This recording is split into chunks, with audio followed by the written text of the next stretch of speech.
আবিরের শুভেচ্ছা নিন। এই মুহূর্তে আপনাদের সামনে কথা বলতে এসেছি ক্রিকেট বিশ্বকাপ নিয়ে। বাংলাদেশকে কি ভাইজান পাকিস্তান বৃদ্ধাঙ্গুলি প্রদর্শন করলো? আমরা কয়েকদিন ধরে আসন্ন টি-20 বিশ্বকাপে বাংলাদেশের অংশগ্রহণ নিয়ে একটা অচল অবস্থা দেখতে পাচ্ছি, এবং যখন অচল অবস্থা তখন পাকিস্তান এমন অফারও দিয়েছিল যে পাকিস্তান এই বিশ্বকাপের আয়োজক নয়, শ্রীলঙ্কা এবং ভারত আয়োজক। সেই হেতু পাকিস্তান এমন কথাও বলেছিল গণমাধ্যমের কাছে, আইসিসির কাছে অফিসিয়ালি প্রস্তাব দিয়েছে কিনা সেটি বিবেচ্য নয়, কিন্তু গণমাধ্যমকে বলেছিল যে বাংলাদেশের খেলাগুলো আমরা পাকিস্তান আয়োজন করতে পারি।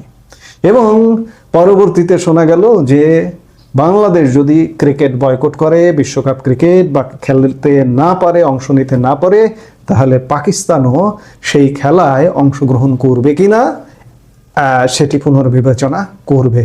কিন্তু কয়েকদিন না যেতে ভুল পাল্টে গেল। এই বিশ্বকাপে অবশ্য পাকিস্তানের খেলাগুলো ভারতের মাটিতে নয়, আগে থেকেই তারা সেইভাবে দাবি জানিয়ে সেট করে নিয়েছে তাদের খেলাগুলো শ্রীলঙ্কায় অনুষ্ঠিত হবে। নিরাপত্তার কারণ দেখিয়ে ইতিমধ্যেই ভারতের মাটিতে বিশ্বকাপ খেলছে না পাক ক্রিকেটাররা। যেহেতু বাংলাদেশও দাবি করেছে ভারতে নিরাপত্তা নেই, সেহেতু সেই ইস্যুতে বিসিবির পাশে দাঁড়াবে পিসিবি, এমনটাই শোনা যাচ্ছিল। আমি শুরুতেই যে কথাগুলো বললাম, তবে শেষ পর্যন্ত সূত্রের খবর বিশ্বকাপ বয়কটের কথা ভাবছে না পাকিস্তান। সূত্রের খবর বাংলাদেশ নাকি ভাইজান পাকিস্তানের কাছ থেকে ক্রিকেটীয় এবং প্রশাসনিক সাহায্য চেয়েছিল। মনে রাখতে হবে, পাক বোর্ড প্রধান মহসিন নাকভি অতীতেও টি-20 বিশ্বকাপে বাংলাদেশকে সহযোগিতার আশ্বাস দিয়েছিলেন। এরকম একটি পরিস্থিতিতে সোমবার খবর ছড়িয়ে পড়ে যে পাকিস্তান নাকি টি-20 বিশ্বকাপের প্রস্তুতি বন্ধ করে দিয়েছে। আগামী 7 ফেব্রুয়ারি টুর্নামেন্টের প্রথম দিনেই পাকিস্তানের ম্যাচ রয়েছে নেদারল্যান্ডসের বিরুদ্ধে। ওই ম্যাচ দিয়েই শুরু হচ্ছে টি-20 বিশ্বকাপ। কিন্তু সেই ম্যাচের আগে আচমকা সলমন আলী আঘাদের প্রস্তুতি বন্ধ করে দেওয়া হয়। পাক সংবাদ মাধ্যমে বলা হয় ভবিষ্যতে তাদের করণীয় কি সে ব্যাপারে টিম ম্যানেজমেন্টকে শীঘ্রই পিসিবির পক্ষ থেকে জানানো হবে।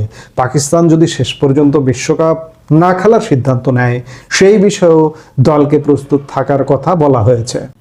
তবে 24 ঘন্টার মধ্যেই সেই অবস্থান থেকে পিসিবি একেবারে 180 ডিগ্রি পোল্টি খেয়েছে বলেই শোনা যাচ্ছে।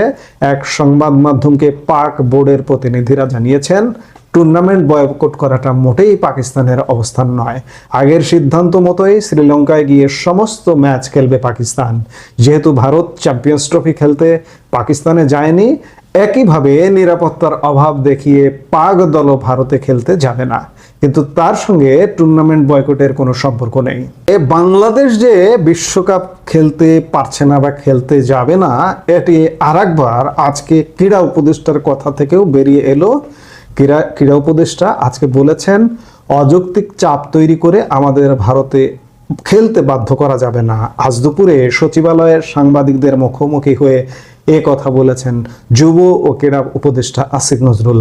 তার পরিষ্কার বার্তা, অযৌক্তিক শর্ত মেনে ভারতে টি-20 বিশ্বকাপ খেলতে যাবে না বাংলাদেশ।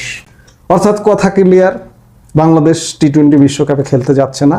এবং বাংলাদেশের পরিবর্তে র্যাঙ্কিংয়ে যে দলটি আছে, আমরা শুনতে পাচ্ছি যে স্কটল্যান্ড র্যাঙ্কিংয়ে উপরে আছে, সর্বোচ্চ র্যাঙ্কিংধারী। বাংলাদেশ বাদ পড়লে স্কটল্যান্ড খেলতে যাবে। এতে করে ক্ষতিকার হচ্ছে, আইসিসির ক্ষতি হচ্ছে, ভারতের ক্ষতি হচ্ছে, ক্ষতি তো হচ্ছে বাংলাদেশের। এই ক্ষতিটা কেমন আমরা সেটিও একটু দেখে নেই। যে এই যে আসিফ নজরুলদের যে গোড়ামি গোয়ার্তুমির কারণে বাংলাদেশের 12টা বাজিয়ে দিয়েছেন, আজকে বাংলাদেশ ক্রিকেটেরও 12টা বাজিয়ে দিতে চাইছেন। বিসিবির ফিনান্স বিভাগের সাবেক চেয়ারম্যান এম নজরুল ইসলামের বক্তব্য অনুযায়ী আইসিসি থেকে বছরে 20.4 মিলিয়ন ডলার পায় বাংলাদেশ। তবে টাকার চেয়েও বেশি ক্ষতি ক্রিকেটীয়। এই বিশ্বকাপ বয়কট করা হলে পরবর্তী টি-20 বিশ্বকাপ খেলার যোগ্যতা অর্জন করতে বাছাই লিগে খেলতে হবে বাংলাদেশকে। টেস্ট খেলুড়ে দেশ হিসেবে বিষয়টি মোটেই সুখকর হবে না বলেই মনে করা হচ্ছে। বিশ্বকাপ খেললে ক্রিকেটাররা আর্থিকভাবে লাভবান হতো, ম্যাচ ফি, পারফরমেন্স বোনাস এবং অংশগ্রহণ ফি টাকা জমা হতো বিসিবিতে।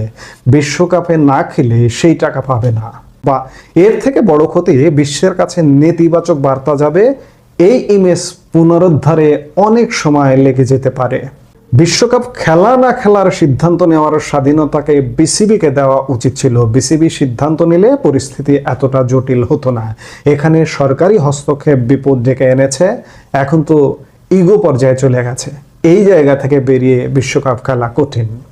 এবার টি-20 বিশ্বকাপের আয়োজক যৌথভাবে ভারত শ্রীলঙ্কা হওয়ায় বিকল্প ভেন্যুর দাবিতে শক্ত অবস্থান নিতে পেরেছে বাংলাদেশ। একক ভেন্যু হলে সেটি কোনোভাবেই সম্ভব হতো না। 2031 সালের ওয়ানডে বিশ্বকাপেরও যৌথ আয়োজক বাংলাদেশ ও ভারত।